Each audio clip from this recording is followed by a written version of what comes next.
Hello and welcome to Real World HR, the podcast which is putting the human back into HR. I'm Louise Kennedy, HR expert, chartered CIPD professional and founder of award-winning HR consultancy Oculus HR. In the Real World HR podcast, we focus on people. And of course, where there's people involved, there's sometimes problems. But we don't shy away from that. We tell the stories that we've learned from and explain the processes that have supported solutions. This episode features award-winning serial entrepreneur Alice Hall. Alice is currently founder and creative director at Rowen Homes, a luxury glam homeware brand. She exited her first business, Pink Boutique, after scaling it to 25 million turnover and has carried lessons from this business into building the rapid growth of Rowen Homes. When building her business, Alice has prioritised people. She feels passionate that companies should invest in creating an excellent culture. After all, we spend much of our lives at work. In this episode, we follow Alice's journey to see how we put this into practice on her entrepreneurial journey, the importance of culture in attraction and retention and employee well-being, and practical ways businesses can enhance their culture. Are you ready to step into the real world of HR? Yeah, thank you so much for having me on the podcast. I'm really excited. And this is a topic that I love talking about, employee engagement and culture. So I'm really excited to chat more. So my journey began, I actually studied journalism at university and I graduated in the recession. So there were very little jobs and I kind of chickened out of moving to London as well, where there might have been a few jobs that I could access. I ended up going to teach in a high school and I was a cover teacher. So I would walk in and teach any topic from physics to dance. And I would sometimes have a lesson plan, sometimes I didn't. And that was a really core thing for me before I started my business. Little did I know that I would actually start a business because it really enhanced my confidence presenting to people and kind of a few managerial skills, I think, there as well with managing a class of teenagers. And I actually moved from high school, which I absolutely loved, to primary school, which was very different in terms of the work and just teenagers. Kind of, there was a lot of banter. Younger kids are absolutely gorgeous, but it's just a different type of work. And I was in nursery and reception. So I moved into that role and I really just wasn't enjoying it, to be honest. The reason that I moved is because I couldn't afford my bills, because I was living on my own. I had bought my first house. My mum's always been in property, so she really encouraged me to get on the property ladder. But it really wasn't practical to be kind of owning my house, paying a mortgage and all of that on such a low wage. So I loved glam fashion at the time, and none of the brands that were online really did the glam look. I'm from Newcastle, the party city. I loved the tan. I loved the lashes. I just loved everything glamorous. So I thought, you know what? I really think I could start a brand. Well, no, actually, it wasn't even that advanced. I just thought I might be able to sell some stuff on eBay and make a little bit more money so I can afford like my contact lenses. Literally, you know what?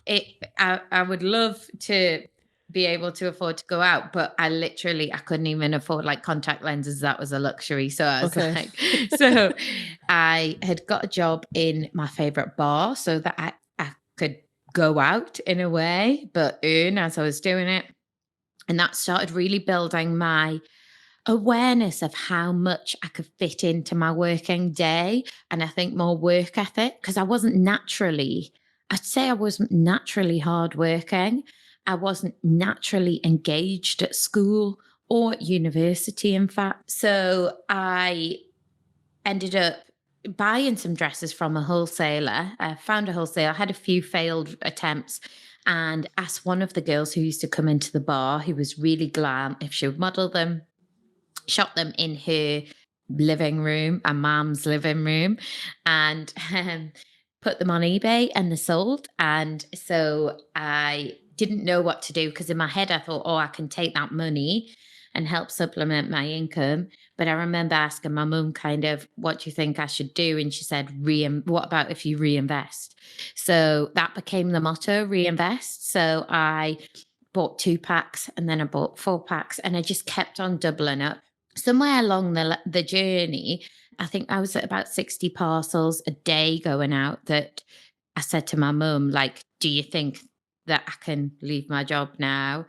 And she said, well, let's work it out. And we figured out that I could. So So were you making enough at that point to be able to think, well, actually, I can leave my job and go and earn enough to be able to live and to be able to reinvest as well? Yeah, just to match my basic, like my Basic income. wage. Yeah. Right, okay. And then we didn't take, so I set up with my mum. So she said, look, you look after the creative, the marketing, the buy-in, all the fluffy stuff. I'll do the business admin, the finance, let's set it up as a company. Let's go in one share each. So we did that. I was really lucky to have her to support me because I was quite young at the time. I was 23. I was quite, at the time, well, I think I was a young 23-year-old, but probably in nowadays kind of ways I wasn't. And we just went for it and grew that business. So it was at the kitchen table. And then it went like into the loft and then into my mum's garage. And then we needed to get staff. And I was like, we really need a premises, because in my head, we needed a physical premises to be able to hire people.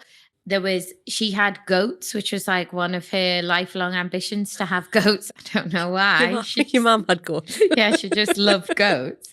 And I feel like she finally got to the point where she was like, I can have goats, because she lived in like a barn conversion. And I had this thing in my head that we couldn't hire people and have them walk past the goat pen into the garage. I was like, this is not a professional setup. So we got a warehouse. Well, first we moved into lovely carpeted warm offices and put all the stock in there. And we soon realized that's not how it was going to work in terms of overhead for storing stuff and warehousing, picking and packing. So we moved into a warehouse with offices, and we just kept on scaling up. And then kind of we scaled up the team as we went. We figured everything out, from all the HR, the finance, the ops, all of the buy-in, logistics, the margin. And we would just pick up little nuggets along the way. We would just implement them. And it was like the biggest crash course degree ever. And we scaled that business over 8 years. And we had around 70 people at the time that I exited, and we're doing 25 million turnover a year. We didn't take any external investment, so we had just kept on reinvesting. And for the first few years, didn't draw very much profit at all, just kind of kept ourselves on basic wages, just so we could really reinvest as much as physically possible into the business. So that was obviously from, loads of points that have come from there. That journey, I was actually talking to some people about children at school, kind of the coming out of school the other day, and it was about that idea that people don't know that and setting a business up is an option. When you're at school, you very much think, well, I have to be this or I have to be that, and it has to be a job. And I think there's statistics there now that the jobs that are created in 5 years' time are completely different to what's there now, isn't it? And you're probably testament to that, isn't it? Because the roles that probably people that are doing in your business in Pink Boutique and certainly now in your business, they're probably jobs that weren't available 5 years ago as well, isn't it? It'd be completely different. Absolutely. I think things are changing all the time. Demands are changing. There are new roles that's really hard to hire for. Like people who have extensive experience in social media are hard to come by because those social platforms haven't been around for that long. So I think it's important that we tell young people that they can be involved in enterprise and work for themselves. But it's also really, really important that we talk about what being an intrapreneur can be as well, and how successful you can be, how fulfilling that can be, and how much structure that can give to you, because running your own business is not for everyone. And I think if I'd known at the start what I was going to go through in business, there's no way I would have signed up. You wouldn't just automatically sign up, would you? You'd like, well, that's some hard work. If I'd seen that job spec, I would have been like, no. I would have had major imposter syndrome, and I would have said, nah, you're right, thanks. But you learned that along the way, though, didn't you? You've learned, kind of, as you say, you've picked certain things up.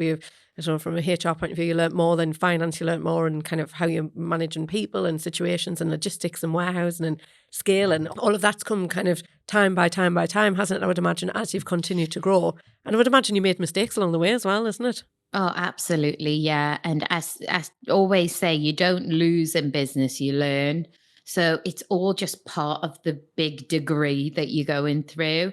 And yes, I have made the wrong choices on occasion, but without doing that, there's no way that you can come to a point where you feel confident in the choices that you do make. So you almost need to be able to sometimes make the wrong choices and hope that that doesn't have really long lasting impacts. It is like raising kids, you can't wrap them in cotton wool. You need to let them make the mistakes so that they can learn. And I think that's what first business is all about. That first business was such a massive learning curve for me.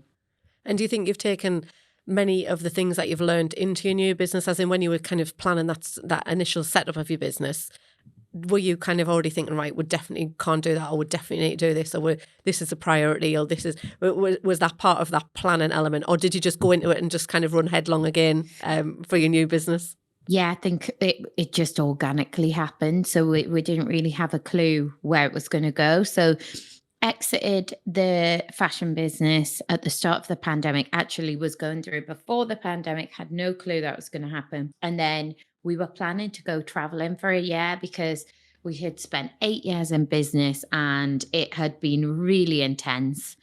Sitting in a warehouse for that long, practically have vitamin D deficiency. So we're like, let's get out. And we'd never been able to travel. We'd taken very little holidays and stuff. So our daughter was due to go to school in the September. So we thought, let's travel before like we can't and we're kind of stuck to the holidays or whatever. And then the pandemic hit. So all of the travel was cancelled. So we spent 2 weeks in the house and we literally were going absolutely stir crazy. You can imagine going from really involved senior management roles, having your own business, to all being in together. I think we're all grating on each other. 2 weeks in. Yeah. And we said, let's get an office so we're allowed out. And we decided to set up a new business. So we actually started with 3 business ideas. We set up a group. And the reason being, we knew that we wanted some senior and middle managers in there, because it's very hard going from a considerable business setup to suddenly it just being like you two again and doing all of the processes and the setup and everything yourself. And we weren't specialists in everything that we'd overseen. So in terms of like digital, we could oversee it, but all of that admin of getting things set up and all of the technical side of things, we knew that we needed really strong people in. Same with HR. So getting a people manager in was one of those first things that we did. Even just the contracts, everything, getting everything organized. So we decided to set up 3 businesses and we said, well, hopefully one will work. We kind of had an agency type setup. So we were almost contracting the team into different things.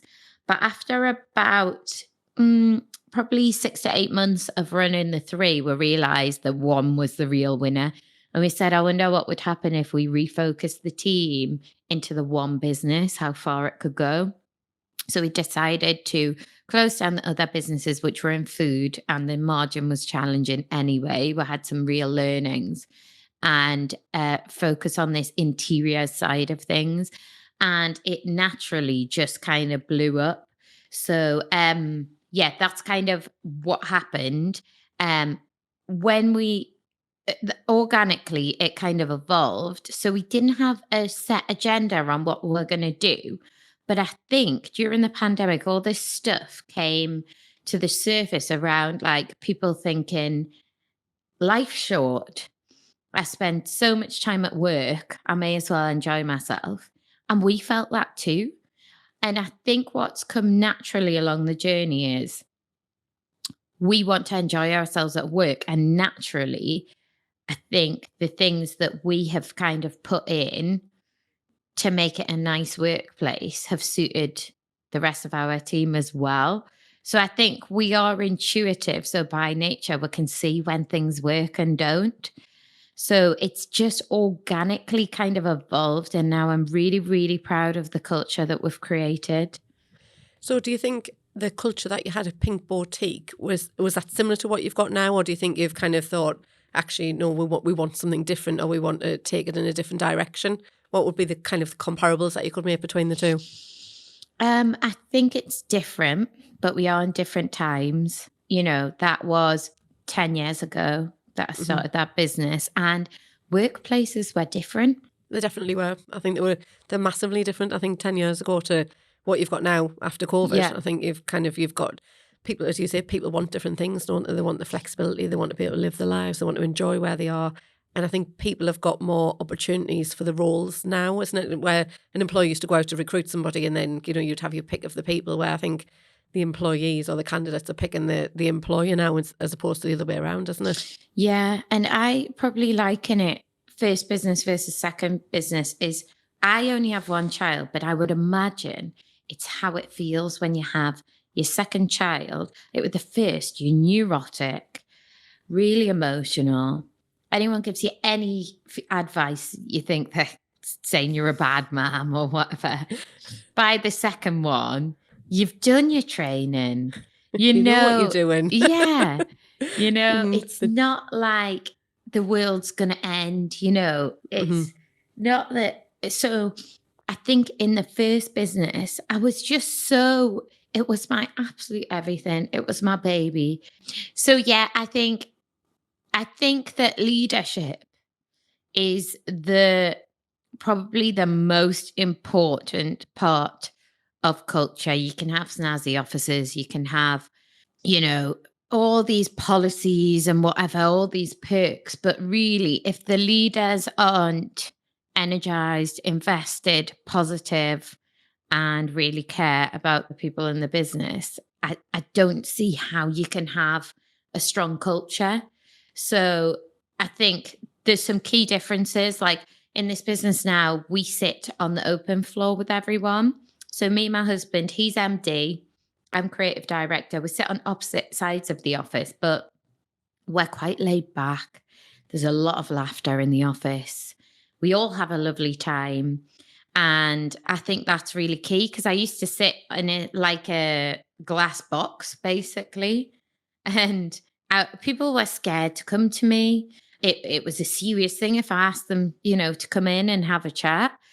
And I think they probably felt like I was always watching. I am so much more integrated now. And so I think people find us more approachable. They hear the open conversations. We are very transparent. Unless there's like some serious HR thing or interviews, that's all that really happens in the closed meeting rooms. We talk openly about sales. We talk about profit, and we talk about potential sale in the future or listing. So I think that people feel valued. They feel that they know what's going on. And that's a really key thing as well. So do you feel like everybody's very much included in without the cliche, but within the journey that's kind of taken place from a business point of view? Because I'm imagining that you've recruited staff along the way as well. Are you still kind of on that journey of recruiting new people into the business all the time? Yeah, so because we're growing so quickly, we are recruiting all of the time. Okay. So we say that we hire on personality. I think that's probably a bit of a cliche now in HR, the HR and recruitment world, but skill set is important. But if we feel like it's going to upset the vibe that we've got, like we know that we've got a really special thing. Yeah. If we think that something's going to upset the vibe or like challenge in a not necessarily positive way, we wouldn't bring that person in. So It's about protecting people. And I think, sometimes in the past I might have thought, oh yeah, that'll really shake that up. This person will really shake that whole system up, that whole process up. But that's not really what we're about now. It's about gently, sustainably, and respectfully adding new hires to the business who are going to help everyone grow together. So yeah, we continue to recruit. We also bring the team in on interviews. We always do 2-stage interview process now. So they meet 4 different people. There's always a director in there. But we really just take feedback from the team on what they think. And I think that's so important. I think when we think about the values that you've got within the business and obviously the cultural element of it. And I think you, as you say, you want to be able to, everyone to be able to work together. You don't want them to be upset. You just want kind of the quite harmonious, really, isn't it? As long as the work's getting done and being able to achieve. I think it obviously sounds like it's a really important aspect, but I think people are now recruiting more based upon the values and the culture, thinking about how that person would fit in, as opposed to the skill set. As you say, skill set is important, but there are skills that can be learned. And I would imagine even in your team with all your social media people, as you say, with the different platforms, that'll be a continuous cycle that you're kind of going through to be able to learn and do training and development in the different areas to be able to improve what it is that they're doing. So I think it's just so important to think about the value and the vision, isn't it?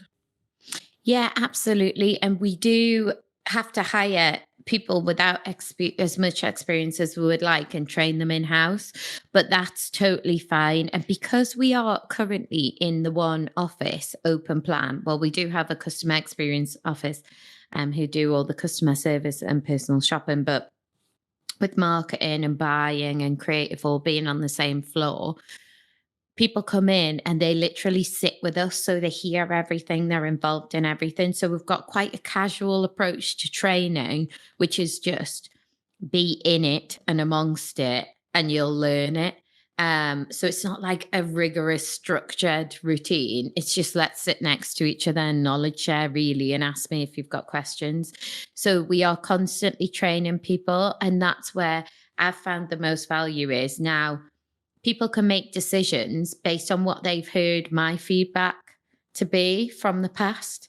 So we're seeing this fantastic growth of people who came in junior roles. Some of the team have had, 2-3 promotions, and we've been training for 2 years because they are just really grasping and understanding. And one of the things we held a strategy day, and one of the things that the team flagged was that they would like us to share more of our knowledge, me and Andrew. That was about 9 months. No, it was in January, start of the year. So nearly a year ago. And so we've been really focused on that. And so that they can make decisions empowered by our experience. So we're kind of handing it down. And I think that's how we're nurturing and growing the team. But it's not overly structured. It's not too much effort. It's just quite organic and it just flows. And now I just think we trust people to make those decisions. And do you think you're taking a mentor role in that? Do you think you're mentoring some of the people that are coming in that you're doing that learning with, or is that a part of what you play within the business at the moment? Yes, I think just naturally we're mentor probably all day, every day. Every day. That's what it sounds like. Always there. Yeah. And if someone comes in, they're having a conversation, we will kind of, get involved. If they ask us to, we'll give our opinion. But what I'm finding now is, and I love it, like the junior managers will ask the question that I've got in my head. So they know exactly what I'm going to say. And it's just so empowering. It's just honestly just the best to have really brilliant people who are positive and really bought in and that we trust absolutely. And it's just a pleasure to be in business, enjoy ourselves, and not have that roller coaster of, first business. Because I know that we know the world's not going to end if something minor happens. Yeah, you've got a different perspective on it, isn't it? Yeah. I think I was at a roundtable event the other morning. It was talking about like a learning culture. That culture was very much bedded into, learning's very much bedded into the culture of a business as well. And that very much sounds like what you're talking about. And I think my perspective when I was talking the other day, a lot of small businesses don't know who they are from a cultural point of view to start with. So then trying to say that there need to be a learning culture as well, I think would probably just blow some of the people that we work with, like their minds would just be completely blown, thinking we're just getting by day to day, never mind thinking about all the other things that come into it. But you sound like you've very much got that learning culture, but very much on a relaxed, just a slow development. People can kind of work at the pace that they need to learn certain things, but obviously that they can really progress and work through and do some really good succession planning as well, isn't it? To be able to move people through the business, as you say, the lady who's had some promotions there as well, which is great to hear. Because as I say, when we work with so many small businesses, you don't always get that aspect of it, and probably because they haven't got the experience like you have to go from business 1 to business 2, isn't it? Absolutely. And I think that if you are, as a leader, you're intrigued and love learning, you'll encourage your team to do so as well. So I think because me and Andrea are always looking around at new stuff, like new developments, new ideas, we're always talking new. One thing that has happened in our organization is the team are really used to change. We love change. And I know change management tends to be quite a hard thing to deliver in kind of legacy teams, but we even move desks around all the time. All right. We change plans all of the time. So everybody knows social media is a really strong channel for us. The algorithm can change overnight. So we have to be so flexible that we go, oh, I know that we did loads on that, but it's just not working. Put it to one side. Let's try this new thing. So everybody's dead flexible, dynamic, adaptable. And I think that's why they're in this kind of learning mode all of the time, because life is learning all of the time. I think we think of it like you learn at school or you learn at uni and then you just go and put it into practice. But I'm learning every day. Learning's absolutely infinite.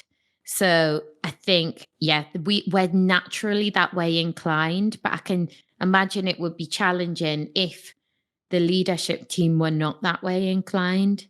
I just think whatever it's being led, like an organization is being led by, is what will trickle through.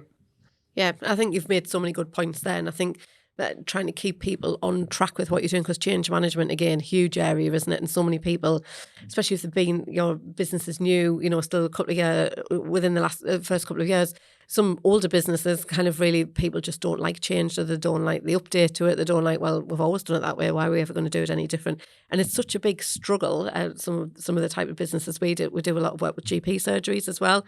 And as you can imagine, some of these people have been in the role for 20 years. They don't want to answer the phone in that way. They don't want to say something different, but it's, which sounds really small, but actually they just point blank won't do something, so it's great to be able to have that. And as you say, it's kind of taking it through from a learning perspective to kind of keep it moving on, isn't it? Because that'll keep your business fresh. It keeps it new, keeps people engaged. So do you think, I'm just thinking about from that point of view, do you have, what's your kind of employee retention like? Do you kind of generally keep people, or do people go off because pastures new because of different opportunities? What do you think around that element of it? Generally, people want to continue being part of the journey. If we feel like we've made a hire that isn't quite right, it's really important that we address that really quickly, because it can be damaging to the team. So I think that first kind of month is really crucial in figuring that out.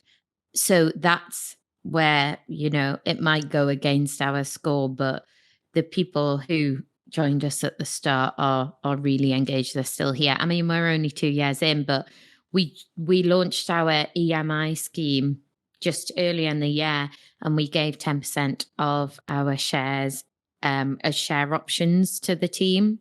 Okay. So they've got a platform, they can log in and see the value of their share options at any time. So I feel like the team are really, really invested in growing the business. And that has been a really key thing. And I would highly recommend it. I just think everybody feels like it's partly theirs. And I'll go, and if I'm out of the business for a couple of days, I come back and like the team are challenging me on things. They're like, did you get to do that? We need to get this boxed off. Or they'll do stuff like they'll fully redo the whole studio when we go on holiday, so that when we come back, they're like, oh, when Alice and Andrew come back, like we could have it all done. And the really, there is absolutely no doubt that when we're away, like they are cracking on, which is just so lovely. It's so nice. So really you've got the investment there from people because, vested interest really, isn't it? Because they're going to potentially get something from that as well. And that's such a good idea to kind of do some type of share scheme on there, because you say people buy into it more, don't they? They buy into the company, but also it probably is really good from your point of view that they challenge you upon what you're doing, because actually it makes you accountable to the team. about their share option, really, doesn't it? I think that's a really good perspective to be able to put it from as well. Absolutely. And I think feedback from the team is important. And I think the other thing in leadership, it's good to be open to feedback. Before I was terrified of feedback, but now I think part of our one-to-one process is getting that feedback from the team. And I think I am particularly very open with what I'm not good at. And I think hopefully that inspires the team to understand which roles and which routes will be right for them on the journey, because we're open. I say I am a pretty disorganized person. Like, I cannot keep on top of the email inbox. I am not the project manager. I'll do it if I have to. And if it's time sensitive, it's going to add a lot of value. But I just say, I'm pretty useless at time management, project management, whatever. But creative stuff, I can dream up stuff. Yeah. And really that's my value add to the business. So what I try and engage people on is, right, what is your core strength that you love doing? What's your superpower? Let's try and get you down a route and a progression that you will really enjoy. Because when people enjoy what they're doing, it's not like work, is it? Yeah, it's lovely. Everyone's happier. And so there's no point people doing stuff that they don't enjoy. So if we've got someone really good, it's kind of, right, how can we retain you? Maybe we can delegate that bit that you don't enjoy, or, so you're quite prepared to look at people's roles to be able to say, well, actually, you don't particularly like that, but you're not great at it, but actually somebody else is really good at it and strong. So that's a real strong. I was thinking the other word I was really thinking about while you were talking there is kind of that empowerment part. It sounds like you really empower the people to empower your employees to make a difference as well, and to be accountable, and to be able to review that job description element of, to be able to say, well, actually, we can take this part out, or we can do this part, or somebody else can support it. I think it's just a real positive for anybody that's within those type of roles as well. Yeah, and I think if there's a business case for it, and everybody in the organisation, I think, thinks commercially, we'll test something. Sometimes we don't know what the return on investment's going to be, or if it's going to have a positive impact. But if we can test it and see the outcome, then great. But everyone is thinking like, oh, if I was to delegate that, what would the increase in overhead be? Could we be investing that money into stock or another role? What would that mean for the bottom line? What would that mean for my share options? So I think they're thinking commercially, and sometimes they'll say, like, it's not really big enough to delegate as a role, or like, it's all right, I think I can manage that much. It's not my favorite thing to do in the world, but once we get a bit bigger, we can create a role for that. Or so they're really kind of talking about it as if it's their business, which I think is a key difference for me. And I think that commercial aspect of it is really good. And I think that must come from you and your husband being in the room, mustn't it? Because you're talking that way, you'll be talking to other people that way, they'll hear you talking to probably people that you're buying from, suppliers, customers, they'll hear that conversation. So that, because otherwise you can't really install that commercial awareness into everybody, can you? Without them hearing it day to day.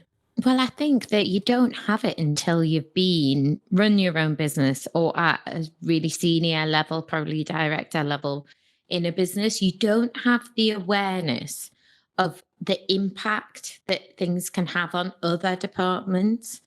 Whereas because we're quite close knit and they hear those commercial conversations all the time, I think they're more likely to think, right, we could do this, but what impact is that going to have on the warehouse, or what impact is that going to have on customers and the experience? So, and is that going to erode the margin on, that product? So they are really thinking holistically. So hopefully, yes, that knowledge transfer has and continues to take place. And it's great for the future element of whatever they go on to do in the future, isn't it? Whether it's with your company or whether another company as they move on over time. But for a skill set point back to that, having good the values, but having that skill set of having that commercial awareness at a role that you might not necessarily think, I don't know, someone in social media would not normally have. I think that's a real benefit to people for future progression of their own, isn't it? Absolutely. And I think I used to be terrified of people leaving the business. I mean, we do have some like pretty cracking people here that I'd be pretty gutted. But now I am more like, if they feel that that's right for them, I'll absolutely celebrate that, because if they're looking around, their heart's not in this business. Yeah. And I think I naively thought before, if we could like retain people, even if they didn't want to be there, like that would still get the same value out of them. But it changes if their heart's not there. If their heart's not in the business, you're not going to get like the most out of them. So one of the things that I don't believe in now is counter offering. I'm I just completely on think board with that. I'm like, yes. I've learned, and I've done it before. I've counter offered, and I've somewhat naively not realized the situation and the fact that that person has possibly gone out to do that on purpose. But I just think if people have kind of left the business in their head, then they're not fully present or invested. So yeah, if people are looking around and want to go for the next adventure, the next journey, then I totally celebrate that. And I'm a really ambitious person. I think it's fantastic if other people are ambitious, and if some other route can give them that journey, then again, I totally celebrate that. Yeah, I completely agree with what you've said. When people, we often, again, doing what we do, we often have companies that will say, oh, someone's put the notice in, we're going to make them a counter offer, or we want to keep them, retain them. And I'm always like, I know, but as you've said, their head's not in it anymore. They don't want to be there because they wouldn't have looked somewhere else. And actually, if they're just doing it for a bargaining chip of finances, actually, is that the person that you want within the business anyway? It's generally not, is exactly. it? And if they don't leave now, they'll leave in the future, where I think by all accounts what you're creating is that you empowering people to be able to have great skills and benefits and have good values and a good proposition that actually in 3-4 years time they might want to go and do something else that potentially you might not be able to offer, but they've got the scale up of growth that they want, or they might be ambitious themselves. So I think being able to provide that's a real great benefit to anybody of any age, really. And also on that, because of our profile on social media, I have people getting in touch saying, I want to work for Rowen. I was going to ask you that. I was going to say to people, get into it, because it looks, like one of the events that you've done yesterday, which we'll just mention, obviously you've done a Thanksgiving for one of your members of staff who was American. And when you see that, you kind of think, God, why would you not want to go and work there? If you're interested in, kind of the product that you're selling, and you've got the skill set to be able to do it, and you think the values of it, why would you not? So I would imagine people must do that to you all the time. Well, we do. I get inboxes saying, when you've got a role, please let me know. Here's my CV. I know you haven't got anything right now, but please keep me in mind. So we are kind of building that awareness. So if someone was to choose to leave, we've quite often already got people, that in terms of hiring, it's not too challenging. And I think people really want to buy into the culture. We hear a lot, interviews and stuff, that people don't want to be, living to work. They want to have family time. They want to have balance. They want to enjoy themselves when they're at work. And that's something that we're really invested in too, because me and Andrew also want to have family time and balance and enjoy ourselves. But yeah, in terms of the little events, I think it's just kind of naturally happened because we are quite laid back in the office. So Thanksgiving dinner, for example, everybody chooses a dish. There's some weird and wonderful stuff on there, because it is a traditional American dinner. And then everybody cooks and brings a dish in. And then we all enjoy it. So it's just a little thing. It's not mega, really. Everyone just cooks something. But you're saying it's not mega, but actually other companies aren't doing it. And the opportunity that you're all getting together to be able to eat at the same time, really kind of, you've put things on pause for even half an hour to be able to all get together, to be able to have a conversation, to be able to chat to each other, and to be able to sit and eat and share something that's really important to somebody else within the business, I think is it's invaluable. I think that... Yeah, and I think one thing I've got from sitting in the office is I have the mindset, I think, of the team, because I feel like a team member. I don't feel disjointed. I feel like an employee in a way. So I'm thinking, what would I like in my role. And then, so it's quite intuitive. The stuff that we're put in, it's not forced. So we don't do like dead corporate stuff where we're kind of, I think the more powerful stuff is things like, it was children in need the other day. Dropped my daughter off at school. I had the pudgy ears on. I was like, can we do anything in the office? Because I hadn't planned anything. We've been so busy. And I thought, what would people like want to donate for? Because I don't really want to go asking for donations. Like, you know what I mean? Mm-hmm. There's not the time to ask people for money, so to speak, is it? So I was like, oh, well, what would I want? An early finish. Like, give any donation, even a quid or whatever, early finish, and we can match it. Or like, we've put in a target today. So we're like, if we can hit, obviously we're on Black Friday. If we can do £1 million month this month, so we've got like 5 days of trading left, 5 or 6. Everyone can have a day off next week. Right. Or like, just little things like, what do people actually want? It's not like, for Christmas, we're thinking, what will people actually want this year? Do they really want a chocolate hamper? No. They'd rather have the money? Yeah. Yeah. So it's really just thinking what would they want instead of like forced stuff. Yeah. And I think it's just little things we've done with our team the other day. We've just won a couple of awards over the last few weeks, and it was just a bit of recognition for the team, so bought them a nice bottle of Prosecco, but then bought them a little treat voucher for them to go and have a massage each, like so things that were kind of actually, rest, relaxation, obviously really important to do. So something that they'll engage with and do something different, isn't it, to be able to just to be able to enjoy, as a reward of being at work. That's something positives come from it. And I think sometimes it's not always like you have to buy something or give something. It can just be like we just have a massive whooping round of applause in the office. Yeah. Or like, just little things in the summer, like on the hottest day, we just nipped out and got some ice lollies. They weren't even posh ones, but just little stuff, Or but just saying thank you, saying thanks so much, saying well done means a lot. It does. And I think that's what keeps that engagement up, isn't it? Because people don't expect it, but they're just nice little gestures that take place during the course of the year for all sorts of different reasons that's happened.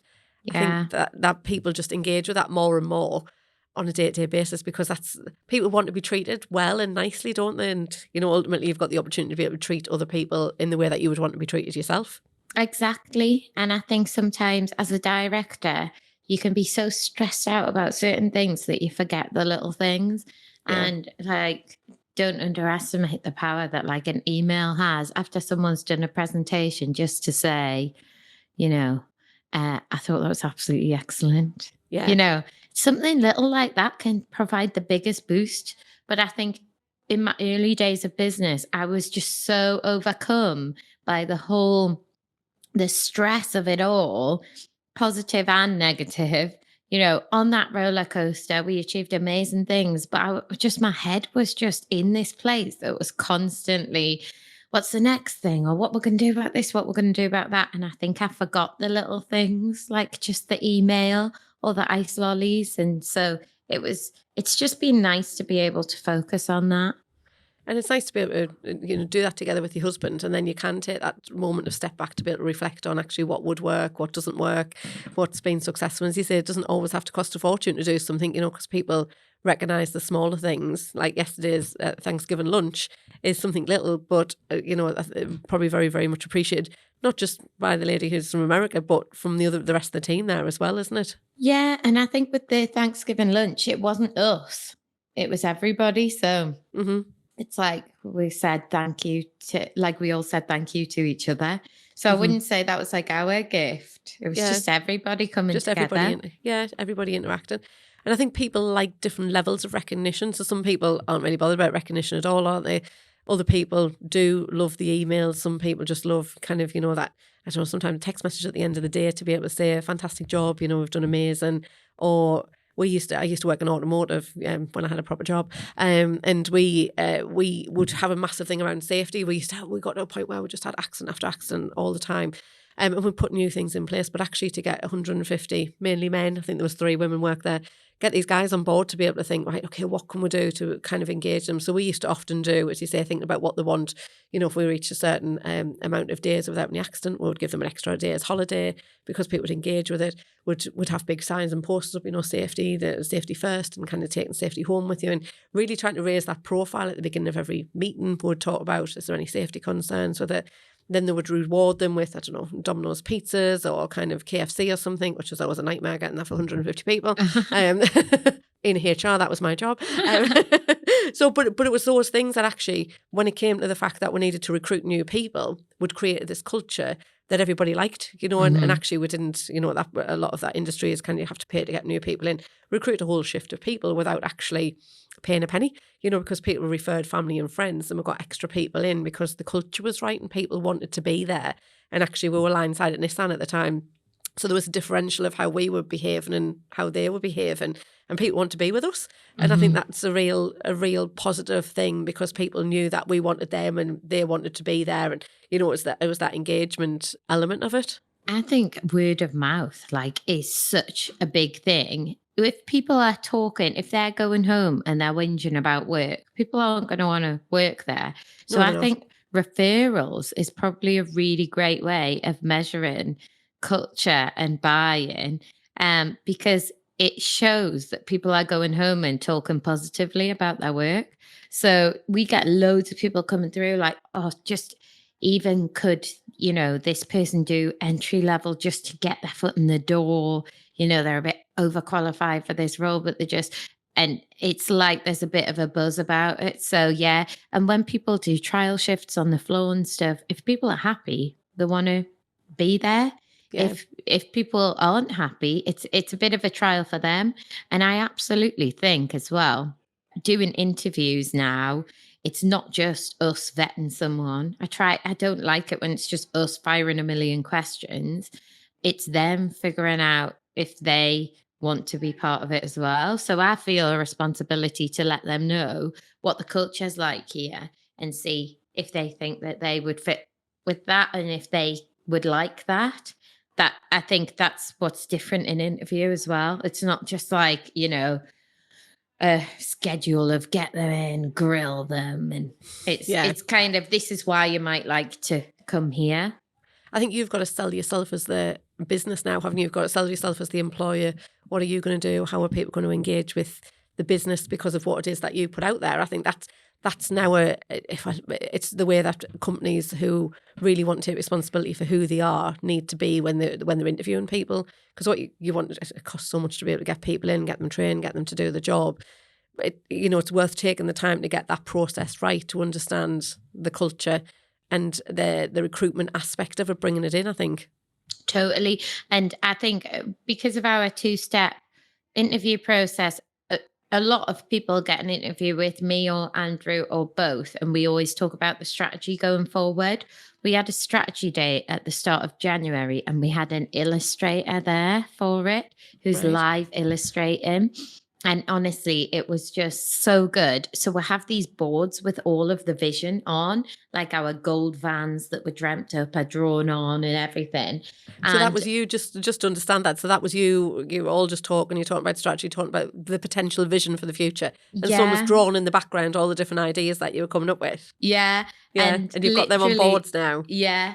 All of the managers, supervisors, everything, we closed our eyes and imagined the vision for the future, and the illustrator just drew it live, and it was cool. So you all just talked and they just drew, because obviously everybody else can't see the board, but the board's obviously kind of got all that vision on there. So as Alice said, kind of the gold vans and kind of a slice of the pie, and so many different things on there. The board looks amazing, absolutely amazing. So do you have those displayed around in the business as well, in the offices as well? So we have it in the meeting room.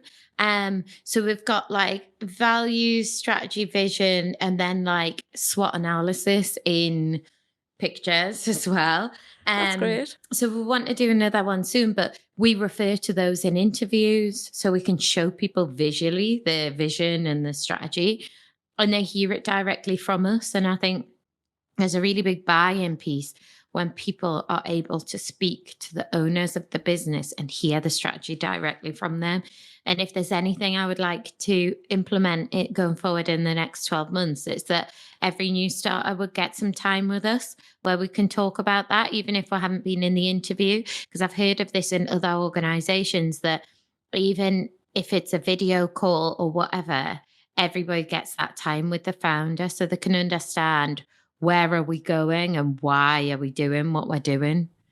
And I think that's an absolutely amazing idea. And one of the things that I always talk about in businesses is people need to understand what their role is within the business and how that makes an impact. As in, if they don't do their role, then, whether they're financially bring money into the business or not, but what their part is. And if they're not doing that right or, to the full extent, then obviously, that impacts upon the rest of the team there as well. Because I think sometimes you just expect people to come in and do it, and people always expect that there's money there to be paid at the end of the month, but actually understanding the strategy and their role in the business and what it plays, and coming straight from a director and owner of the business is a fantastic opportunity for people to engage with it as well.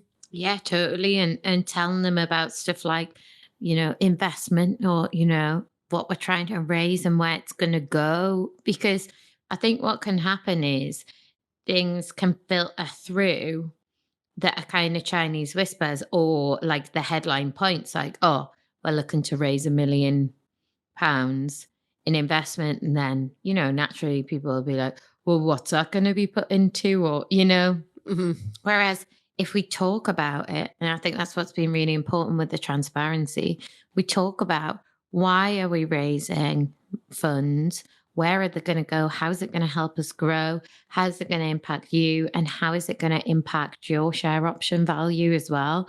So that's all the stuff that they probably wouldn't get if they just start and never get a chance to talk to us. Yeah. And transparency, I think the communication transparency is kind of the key to it all, isn't it? You've got your people and you want to be able to bring them on, but ultimately the business doesn't work unless you've got the right people in place, does it?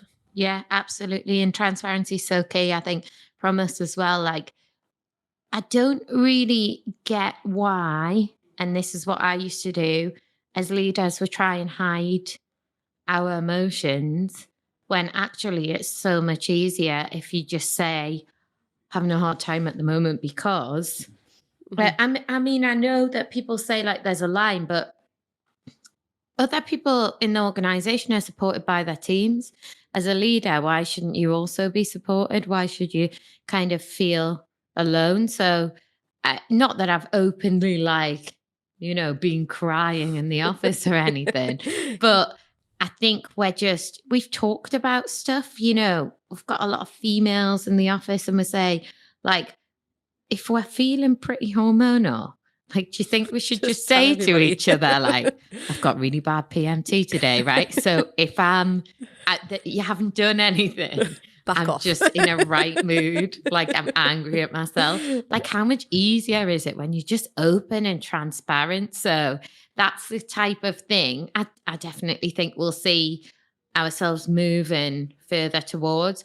Obviously, teams need to have confidence in their leaders that they're robust enough to lead through challenging situations, but we're all human. And I think it's good to talk about when things are tough or when, you might be feeling a bit stressed out.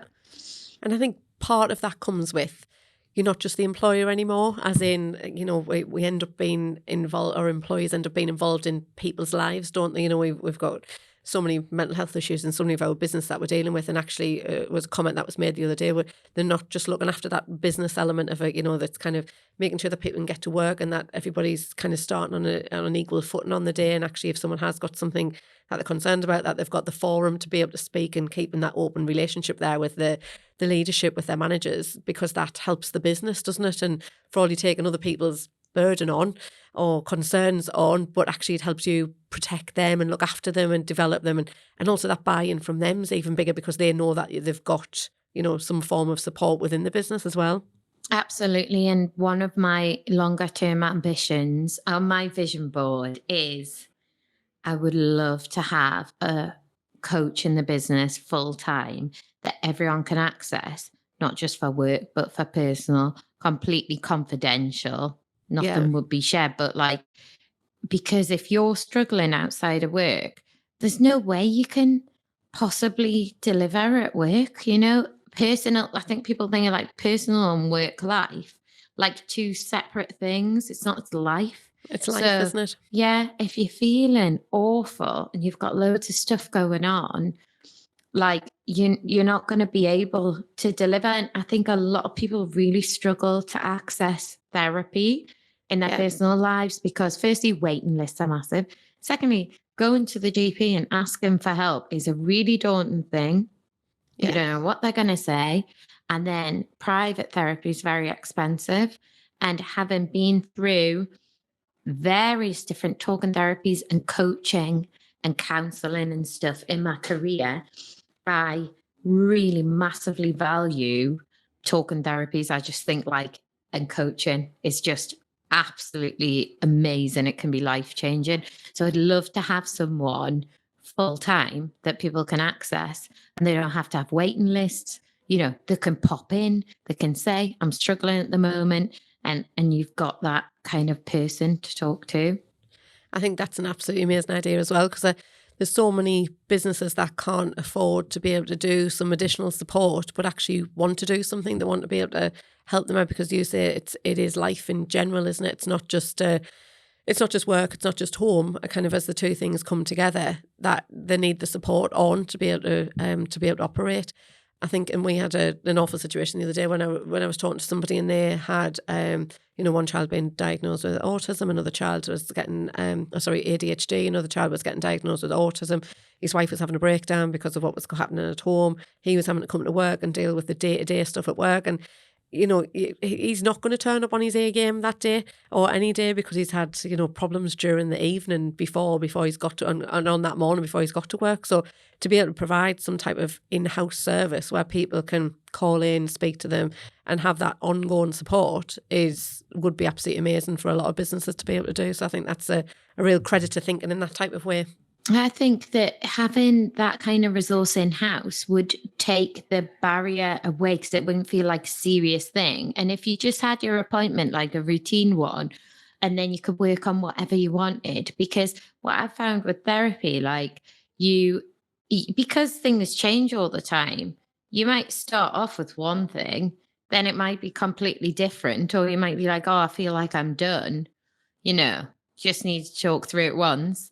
But they could be working on, performance-based coaching, and kind of where are you going in your career, what's going to take you to the next level, or they could just be listening or helping put some frameworks in, like to help someone cope, or, talking about personal life stuff, whatever it is. I think it would be really good if it wasn't like too structured, it was fluid, and people just had their appointment and they could use it for whatever they wanted, rather than going onto a portal and putting in like a request because they think, because I feel like once you've got to that point, that's maybe, quite far down the line. Maybe that support needs to come a bit earlier. So I'll keep you posted. That's like one of my ambitions. And I've got it on the list. I really, really would love that resource in-house.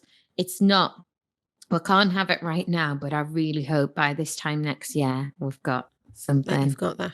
Yeah. I just think it would be amazing. I think because we interact with so many different services, because you say, you don't always get it from the GP services. You don't always, the waiting lists are so ridiculously long. But as you say, if you've got someone that can help focus on your day-to-day, but also could have the focus on the business side around kind of your performance management, or, helping people think about their careers and their aspirations and their goals. Actually, where do you normally get that support from? People wouldn't be able to provide that support in their normal day-to-day lives, would they? Exactly. And I think, if people didn't want to utilize it, that would be fine too. Yeah. Like, I haven't got anything I need. But, I just think it'd be so nice, even just to have a rant or something. Sometimes people just need to tell someone, don't they? They do. And then they've got a system. So, Fingers crossed. Fingers crossed. That's it. But again, that's a good thing for your strategy board, isn't it? I wonder how that was drawn on your strategy board. Well, I didn't have that on it, but I want to do another strategy day and see how this has changed, because we've got quite a lot of stuff ticked off. Yeah. Well, I think it would be good to do that on an annual basis, wouldn't it? Because then no doubt as the team's grown as well, you've got new people, and to keep that as being an annual basis, that would be an amazing thing for people just to engage with, isn't it? Exactly. Just a couple of points, I suppose, to finish off with. So what would be your biggest piece of advice for a business owner or manager that they can realistically implement to improve the culture within their business? If you're not already, sit with your team for part of the week at least. That's just a really simple thing.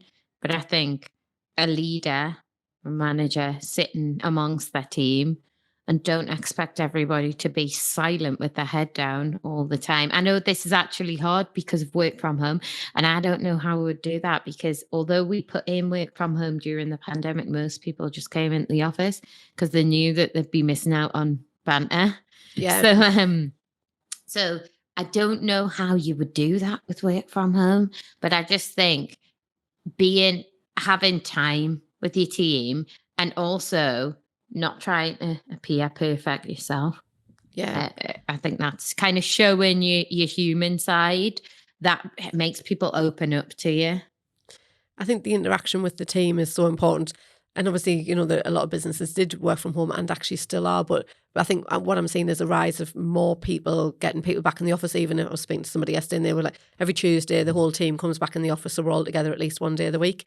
And I think just implementing things like that so people are visible and know what each other are doing as well, isn't it? That engagement with each other, I think, is really important aspect of being able to understand how the business goes forward as well. Yeah, absolutely.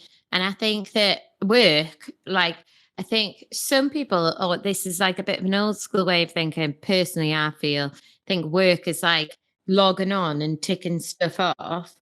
But actually, I think that good work is a creative, collaborative process. So that's kind of what I would see as the gauge of success on that. Kind of, are you getting creativity and collaboration?